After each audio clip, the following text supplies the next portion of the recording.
안녕하세요. 김태우 목사입니다. 뚜벅뚜벅 메시지. 오늘은 사무엘상 강의 18번째. 사소한 만남은 없다. 사소한 만남은 없다. 사무엘상 9장 22절에서 27절의 말씀 가지고 함께 뚜벅뚜벅 걸어가겠습니다. 9장에 나오는 이 사무엘과 사울의 역사적인 만남. 이 역사적인 만남을 위해서 사실은 하나님은 모든 것을 예비하셨고, 또한 성경에는 그 역사적인 만남이 결코 우연으로 이루어진 것이 아님을 나타내기 위해서 그 만남의 과정을 자세히 적어 내려가고 있습니다. 사무엘은 사울이 하나님이 보내신 자임을 확신하고 불물곡직하고 청년 사울에 대해서 최선의 예우를 펼치는 부분이 오늘 본문의 시작 부분입니다. 인간적으로는 사무엘이 사울에게 그럴 이유가 하나도 없습니다. 사무엘과 같이 정상의 위치에 있는 사람이 처음 만난 생소한 청년에게 잘해주어야 할 이유가 없거든요. 그러나 사울을 하나님이 보내셨다고 믿었기 때문에 단지 그 이유 하나예요. 하나님이 보내셨다. 그것을 믿었기 때문에 사무엘은 그런 예우를 펼친 것입니다. 성문 앞에서 간단한 대화를 마치고 사무엘은 사울과 사울을 산당의 객실로 인도하죠. 그리고 그 상당의 객실에는 손님이 약 30명가량 있었는데 그 30명 중에서 다짜고짜 사울을 수석에 앉혔습니다.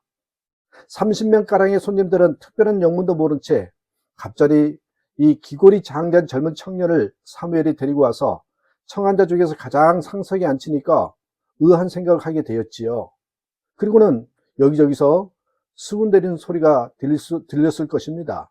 그렇지 않았겠습니까? 도대체 저 청년 누구야? 저 청년이 누구길래 저러지? 그렇습니다. 여러분, 하나님이 보내신 사람에 대한 사무엘의 철저한 예우를 보십시오. 그렇게 한 것은 바로 사무엘이 하나님의 뜻을 철저히 앞세우는 하나님의 사람이었다. 이것을 보여주는 것입니다. 하나님의 뜻을 철저히 앞세우는 하나님의 사람이었기 때문에 또한 가능하다는 소리입니다. 그리고 예우는 거기에서 그치지 않았지요. 사무엘이 요리하는 사람들에게 명령합니다. 23절, 내가 네게 주며 내게 두라고 말한 부분을 가져오라. 그러자 요리하는 사람이 넓적다리와 그것에 붙은 것을 가져와서 상석에 앉은 사울 앞에 두었습니다. 본문의 상황이 어떤 상황입니까? 사무엘은 젊은 청년 사울을 하나님이 보내신 사람으로 알고 최선을 다해서 그에게 예우를 보이는 것은 그가 처음 보는 젊은 청년 사울을요, 쟁쟁한 명사 30명을 제치고 상석에 앉힌 것을 통해서 충분히 우리는 파악할 수가 있어요. 그런 상황에서 여러분, 상석에 앉은 그에게 따로 보관해 두었던 뭐예요? 넓적다리와 그것에 붙은 것을 특별히 대접했다. 이 내용이 나오지 않습니까? 이 앞서 말한 두 가지 주장을 뒷받침하는 충분한 증거가 될 수 있습니다. 성경 자체를 통해서 이런 식으로 성경적 배경을 연구해 가면요, 재미있는 사실들을 많이 발견할 수 있거든요. 오늘 본문이 그런 내용 중에 하나입니다.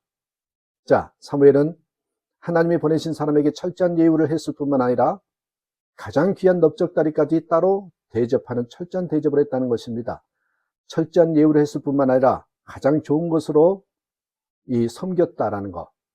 그러한 사무엘의 겸손한 자세가 있을 수 있었던 것은요, 그가 사람의 뜻을 내세우지 않고 하나님의 뜻에 민감한 하나님의 사람이었구나 하는 것을 발견할 수 있는 그 이유를 알 수가 있습니다. 그렇게 넓적다리 부분을 사울 앞에 놓았을 때 사무엘이 뭐라고 얘기합니까? 청년, 따로 보관했던 것이니 그것을 먹게. 이러한 때가 있을 것이라고 알고 기다리며 따로 보관해 두었던 것이네. 여러분, 참 기가 막힌 내용 아닙니까? 하나님이 쓰시기로 예배된 존재가 된다는 것이 얼마나 큰 축복인지를 우리는 이 본문에서 알 수 있습니다. 그런 사람에게는 하나님의 큰 축복이 다가오려고 대기하고 있을 것입니다. 하나님이 쓰시기로 예비한 존재에게 어떤 축복이 있을까요? 오늘 본문은 두 가지를 이야기를 해요. 첫 번째로는 하나님은 그를 상석에 앉히실 것이라는 거죠. 상석에 앉히다. 신명기 28장 13절에 보면 이런 내용이 나오죠. 여호와께서 너로 머리가 되고 꼬리가 되지 않게 하실 것이며 위에만 있고 아래에 있지 않게 하시리니. 둘째는요, 하나님은 그를 위하여 가장 소중한 넓적다리를 예비하고 계셨다는 것입니다. 소중한 것을 예비하셨다.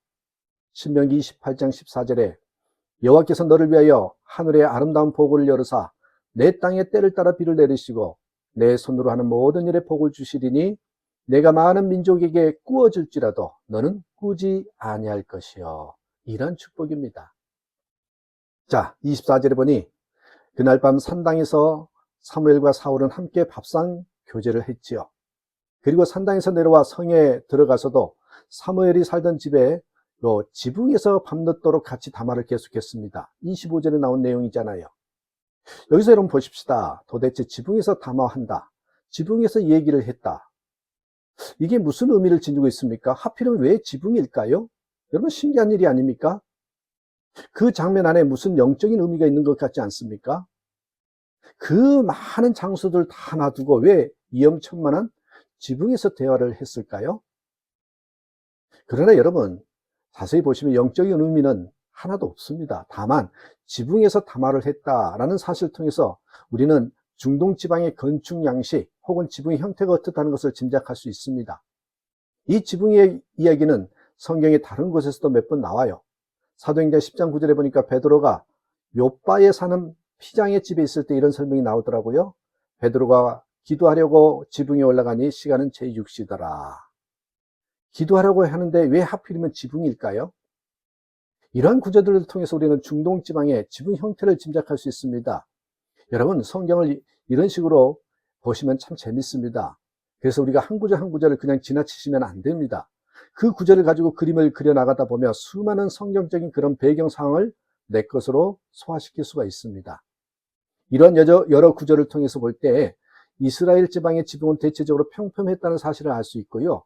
지붕을 옥상처럼 만들고 옥상에 천막과 같은 것을 쳐서 원두막처럼 심토로 사용했다는 사실을 짐작할 수 있습니다.